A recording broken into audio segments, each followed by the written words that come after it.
สวัสดีค่ะพ่อแม่พี่น้องสวัสดีFCทุกท่านเนาะค่ะไม่ว่าจะเป็น FC เก่า FC ใหม่เนาะที่เขามารับชมรับฟังทางช่องของเจตาพารวยเนาะค่ะกราบขอบพระคุณเป็นอย่างสูงมาพบมาพอกับเจตาก็จะวางแนวทางของลาวพัฒนาค่ะลาวพัฒนาจะเป็นของวันจันทร์เนาะค่ะนี่จะเป็นประวัติของเพชรลาวพัฒนาวันที่3ที่ผ่านมาเนาะค่ะ6543ตัวบน86ของเพชรเข้าไปวิ่งลูดค่ะตัวเดียว2ตัวมา1ตัวเนาะค่ะ2ตัวมาตัว1ค่ะประวัติของเพชรเข้าไปให้เบิ่ง2งวดค่ะโซ่2งวดเนาะให้เบิ่งเท่านั้นล่ะเพื่อบ่เป็นการเสียเวลาของพี่น้องเนาะค่ะเพชรค่ะเพิ่นให้มาแล้วแนวทางใหม่เป็นวันที่6เนาะค่ะวันที่6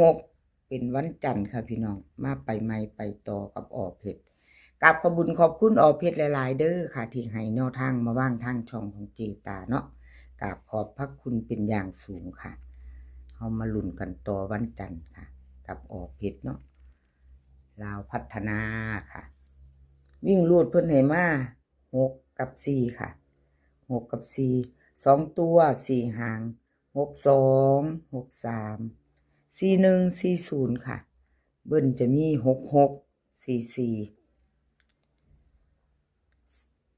เบิ้ลจะมี6644 3ตัว3หาง641 462 463ค่ะวิ่งลูดของเพชรเด่น6ร่อง4ค่ะเด่นตัวเดียวค่ะพี่น้องเด่นตัวเดียวคือ6ร่อง4ค่ะ2ตัว4หางเน้นให้2หางค่ะ62กับ41ค่ะ3ตัว1หางเพิ่นเน้นให้462ค่ะเอาไปจะไปกับเพชรค่ะแคปหน้าจอลาวพัฒนาแคปหน้าจอค่ะเป็นวันจันทร์แคปหน้าจอแล้วไปต่อค่ะนี่จะเป็นครั้งแรกของเพิ่นค่ะพี่น้อง FC จับตามองรับสายด่วนเพิ่นให้มาเป็นครั้งแรกเนาะค่ะเจตาว่าเอาบ่ประสงค์จะออกน้ำเต็มเอาขอรูปแน่จะได้มาลงน่าอายอยู่ครับว่าซั่นลองเบิ่งก่อนว่าซั่นน่าอายว่าซั่นเอาไอ้จะขอรูปมาลงย่ำเลขเด็ดๆเข้าเนาะแล้วก็ซื้อมันบ่อันนี้ก็เอาสายลับนี่ล่ะเจตาว่าซั่นค่ะโอเคเนาะก็ซั่นก็จะบ่รับตัวว่าซั่นเว้าหยอกกันไปเนาะค่ะลาวพัฒนารับสายด่วนค่ะเป็นครั้งแรกของเพิ่นที่ให้เจตามาว่างแล้วก็บ่หลายหางพร้อมค่ะพี่น้องเบิ่งเพิ่นให้มาวิ่งรูดก็ตัวเดียว2ตัวก็2หาง3ตัวก็3หาง2หางให้บ่หลายสูตรไผก็สูตรไผแล้วเนาะพี่น้องเนาะเอาที่เฮาชอบเด้อ FC มักหน่อยทุนน้อยแล้วแต่เฮามักเนาะค่ะก็ติดตามเอาพิจารณาเอาเนาะค่ะเลขทุกตัวเอามาวางเพื่อเป็นแนวทางค่ะโปรดใช้วิจารณญาณในการรับชมเป็นอย่างสูงเนาะรับสายด่วนค่ะลาวพัฒนาเป็นครั้งแรกของเพิ่นให้มาวิ่ง2ตัวเดียวค่ะ2ตัว25 24 25 3ตัว2หางค่ะ4 2 5 2 2 4ค่ะน้อยๆแข็งๆเน้นๆเด้อพี่น้องเอาแคปหน้าจอค่ะแคปหน้าจอใครจะลองเบิ่งวันจันทร์กับรับสายด่วนเนาะค่ะเป็นครั้งแรกของเพิ่นเนาะเป็นครั้งแรกของเพิ่นเอาแต่ที่เฮาชอบล่ะค่ะพี่น้องเอาที่เฮามักเฮาชอบเนาะชอบก็จัดขัดก็ผ่านเนาะค่ะรับสายด่วนมาครั้งแรกเอาต่อไปค่ะต่อไปนี่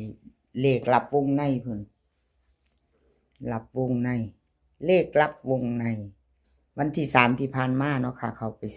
4654บน3ตัวล่าง86ค่ะ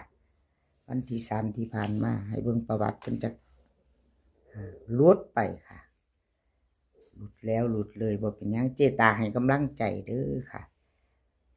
กราบขอบคุญขอบคุณเลขรับวงในค่ะที่ให้แนวทางมาวางทางช่องของเจตาเนาะกราบขอบพระคุณเป็นอย่างสูงค่ะเอามาไปใหม่ตามต่อค่ะเก่าหลุดไปใหม่มารุ่นใหม่วันจันทร์2 ทุ่มครึ่งเนาะค่ะวิ่งลูดเลขรับวงในเพิ่นให้มา2กับ9 2ตัว4หาง25 26 93 92ค่ะเบิ้ลจะมี2299 3ตัว293 925 926วิ่งรูดเพิ่นเด่น2ตัวเดียวค่ะรับวงในร่องเก่า2ตัวเน้น26กับ92ค่ะ3ตัวเน้นหางเดียวค่ะ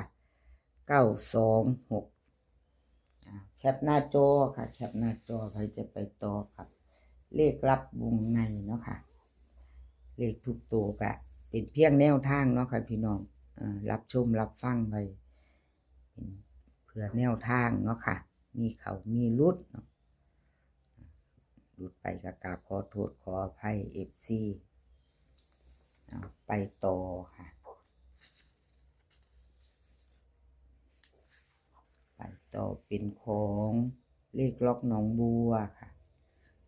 ล็อกหนองบัวก็ยังบ่ทันหลุดเนาะพี่น้องเข้าไปอยู่654บน86เพิ่นเข้าไปวิ่งหลุด2ตัวมา1ตัวค่ะเลขล็อกหนองบัว2ตัวมา1ตัว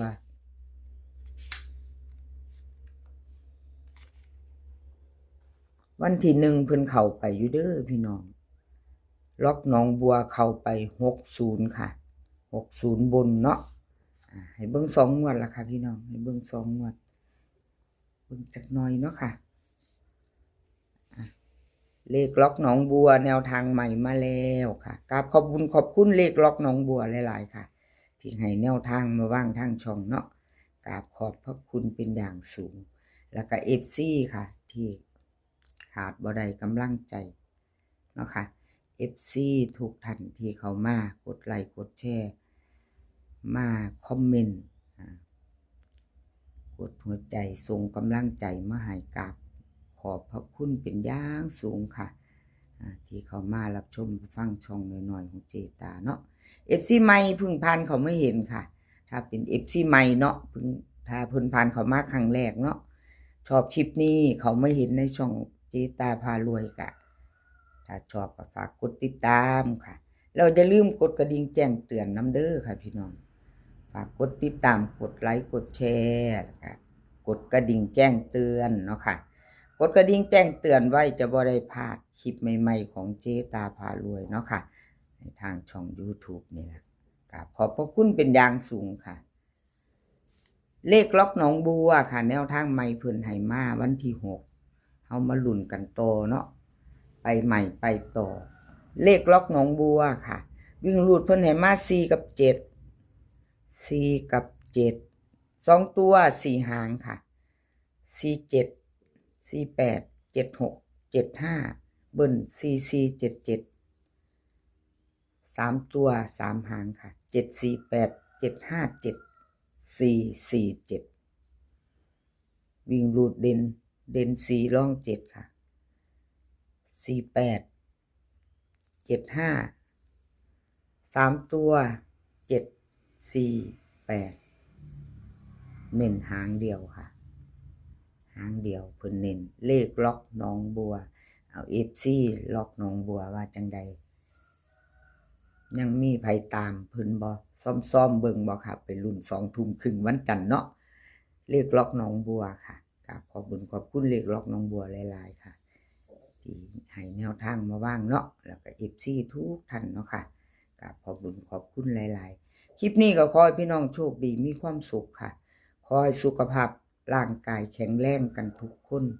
สุขภาพย่อมมาก่อนเนาะพี่น้องดูแลสุขภาพกันให้ดี เดินทางไปไสก็ขอให้ปลอดภัยค่ะเดินทางไปขอให้มีโชคกลับมาก็ขอให้มีชัยคลิปหน้าพ้อกันใหม่ค่ะคลิปนี้ก็สวัสดีค่ะ